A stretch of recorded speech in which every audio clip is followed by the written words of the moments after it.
चलिए 12th class, आज हम नया चैप्टर करेंगे कंपनी, क्योंकि जो हमने लास्ट में किया था ना विघटन, वो वाला चैप्टर नहीं करना है आपको। तो अब नया चैप्टर है कंपनी का, शुरू करेंगे। कंपनी की अंश पूंजी तथा उसका निर्गमन। ठीक है, अंश पूंजी का मतलब क्या होता है?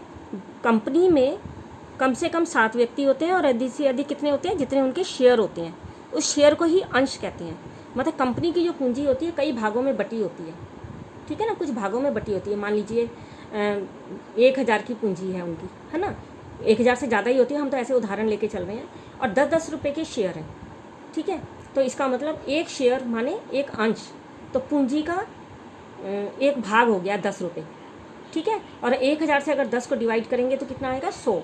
तो इसका मतलब पूंजी के 100 भाग हैं जो 10-10 रुपये वाले हैं, ठीक है। ऐसे समझ में आता है आपको। अब देखेंगे पूंजी का मतलब क्या होता है। पूंजी से तात्पर्य उस धनराशि से है जो कंपनी की चल व अचल संपत्ति क्रय करने में प्रयोग की जाती है, ठीक है। पूंजी का मतलब आपको पता है कैपिटल है। अगर कंपनी खोलनी है तो उसके लिए हमें पैसा चाहिए। प्रत्येक व्यापार व उद्योग के लिए पूंजी जीवनदायिनी शक्ति होती है, क्योंकि अगर पैसा ही नहीं होगा तो कंपनी कैसे खुलेगी। इसके बिना किसी भी व्यापार व उद्योग को सुचारू रूप से चलाना संभव नहीं है। सुचारू माने अच्छे तरीके से आप नहीं चला सकते। कंपनी की पूंजी अंशों में विभक्त होने के कारण अंश पूंजी कहलाती है। अंश पूंजी माने कई भागों में उसकी पूंजी बटी हुई है, जैसे मैंने आपको बताया ना शेयर होते हैं। देखो बेटा, पूंजी कितने प्रकार की होती है। सबसे पहले होती है पंजीकृत या अधिकृत या अंकित पूंजी। इसको पंजीकृत क्यों कहते हैं? क्योंकि ये कंपनी की वो पूंजी होती है जिससे एक पैसा ज़्यादा भी वो इशू नहीं कर सकती, ठीक है ना। पंजीकृत का माने रजिस्ट्रेशन ऑफिस में रजिस्टर्ड हो गई इतनी पूंजी, इससे एक पैसा ज़्यादा भी नहीं आप कर सकते। अधिकृत का मतलब भी यही होता है, ठीक है। और अंकित पूंजी का मतलब जो कंपनी के खातों में लिखा हुआ है कि इतनी पूंजी होगी, इसलिए इसे अंकित पूंजी भी कहते हैं। जिस पूंजी का उल्लेख कंपनी के पार्षद सीमा नियम में होता है, 2 नियम होते हैं ना, एक पार्षद सीमा नियम, एक अंतर नियम, उसे पंजीकृत अथवा अधिकृत या अंकित पूंजी कहा जाता है। इसे पंजीकृत पूंजी इसलिए कहते हैं क्योंकि इसी पूंजी से कंपनी का पंजीयन कराया जाता है, मतलब रजिस्ट्रेशन कराया जाता है, और इसी के अनुसार पंजीयन शुल्क दिया जाता है, रजिस्ट्रेशन का फीस दी जाती है। इसे अधिकृत पूंजी इस कारण कहते हैं क्योंकि इससे अधिक पूंजी के अंश कंपनी निर्गमित नहीं कर सकती। अधिकृत माने इतने ही अलाउड हैं, इससे ज़्यादा नहीं अलाउड है। समझ में आ गया। इसे अंकित पूंजी इसलिए कहा जाता है क्योंकि पार्षद सीमा नियम में ये अंकित होती है। ये पूंजी विभिन्न प्रकार तथा विभिन्न मूल्य के अंशों में विभाजित कर दी जाती है। पूंजी 2 प्रकार की होती है, एक समता अंश, एक पूर्वाधिकारी अंश, ठीक है। इसमें परिवर्तन करना कठिन होता है, अतः ये वर्तमान और भविष्य की आवश्यकताओं को ध्यान में रखकर निश्चित की जाती है। कंपनी इतना रजिस्ट्रेशन करा लेती है, जरूरी नहीं कि ये सारी की सारी पूंजी जनता के लिए करेगी, जनता अंश खरीदे।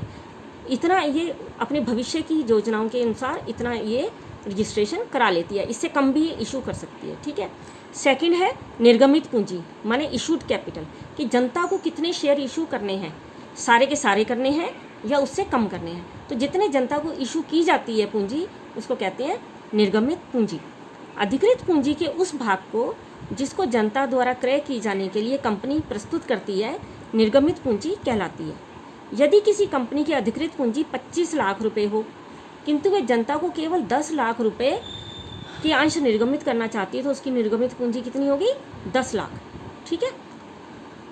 थर्ड है अनिर्गमित पूंजी। अब मान लीजिए 25 लाख के शेयर थे, 10 इशू किए, तो अनिर्गमित कितनी हो गई? 15 लाख, जो बच गई। अनिर्गमित का मतलब जो जनता को इशू अभी नहीं करनी है, ठीक है। ये अधिकृत पूंजी का वे भाग होता है जिसको क्रय करने के लिए अभी जनता को आमंत्रित नहीं किया गया है। ये पूंजी भविष्य में आवश्यकता पड़ने पर निर्गमित की जा सकती है, ठीक है। तो जो ऊपर एग्जाम्पल दिया था कि 10 लाख निर्गमित है, तो लास्ट में क्या बचेगी? 15 लाख रुपए अनिर्गमित। तो तीनों पूंजी समझ में आ गई आपको। अब है प्राथित पूंजी।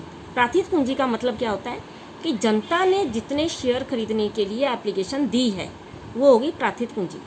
निर्गमित पूंजी का वह भाग जिसे जनता क्रय कर लेती है, प्राथित पूंजी कहलाती है। यदि जनता कंपनी द्वारा निर्गमित सभी अंशों को क्रय कर लेती है, तो निर्गमित पूंजी और प्राथित पूंजी एक ही होगी, ठीक है, समान हो जाती है। फिफ्थ है जाचित पूंजी।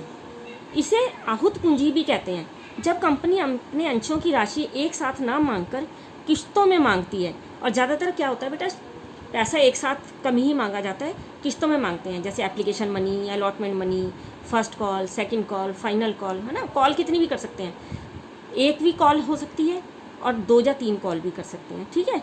तो निर्गमित अंशों पर जितनी राशि की जांचना करती है उसे याचित पूंजी कहते हैं। मतलब कंपनी ने जितना पैसा मांगा, ठीक है, याचित पूंजी का जितना भाग मांगने के लिए शेष रह जाता है उसको क्या कहते हैं, अयाचित पूंजी, अनकॉल्ड।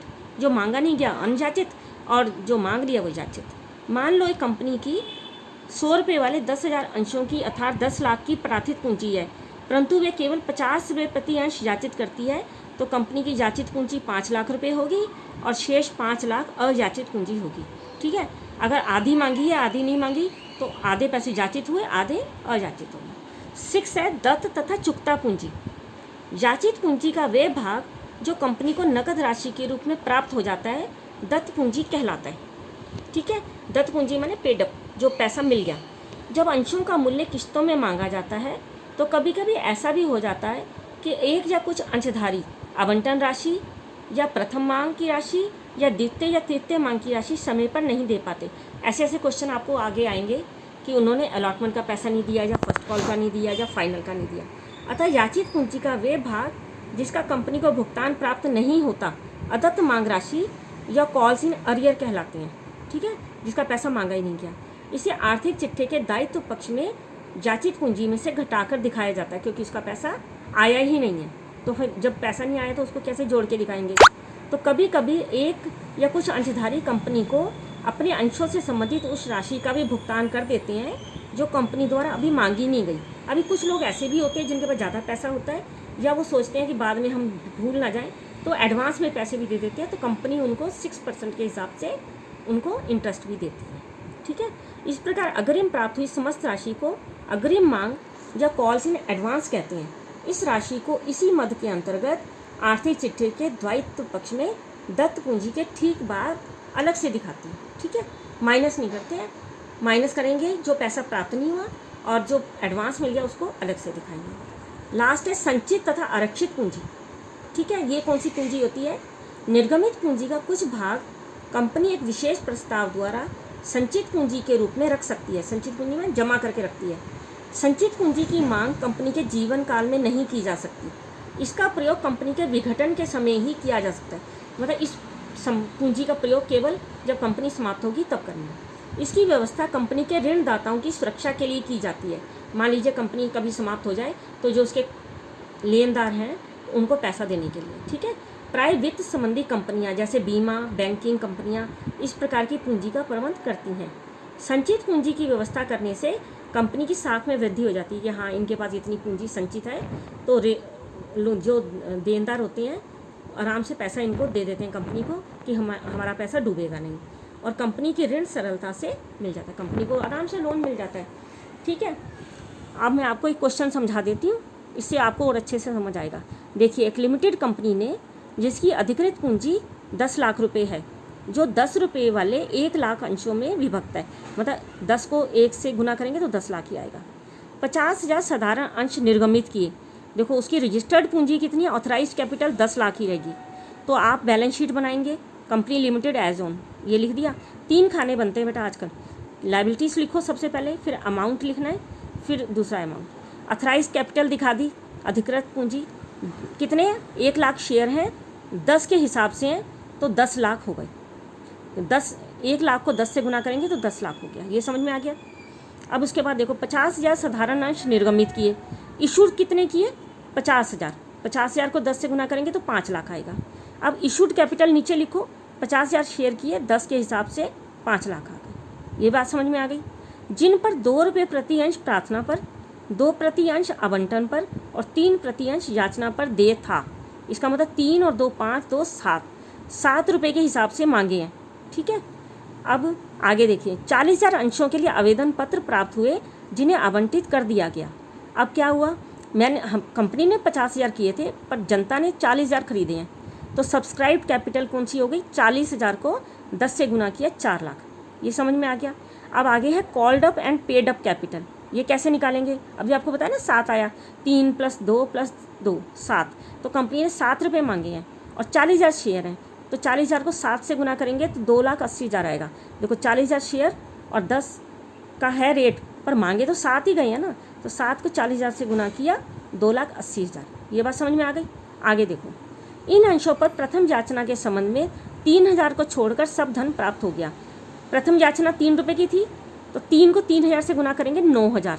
9,000 रुपये नहीं आए तो लेस कॉल्स इन अरियर करेंगे। 3,000 को छोड़कर शेष सब धन प्राप्त हो गया। प्रथम याचना के संबंध में 3,000 को छोड़कर सब धन प्राप्त हो गया, तो अवशिष्ट मांग तुम्हारी बेटा ये आएगी, क्योंकि याचना तो 3 रुपये की है ना। 3,000, अच्छा 3,000 रुपये हैं, इसका मतलब 1,000 शेयर के पैसे नहीं आए, तो 3,000 रुपये आपने इसमें माइनस कर देना, क्योंकि रुपये लिखा है ना, इसका मतलब 3,000 रुपये हैं और 1,000 शेयर के पैसे नहीं आए। ठीक है, तो हमने 3,000 माइनस कर दिया, तो आंसर क्या आ गया? 2,77,000। मेन कैपिटल ये मानी जाएगी 2,77,000। इसलिए इस कैपिटल को माइन करके लाइन खींच देना, फिर इस कैपिटल को करके लाइन खींच देना, तो ये वाली कैपिटल है। ठीक है आपकी। चलिए, अगर इसमें से कुछ ना समझ आए तो पूछ लेना। Thank you.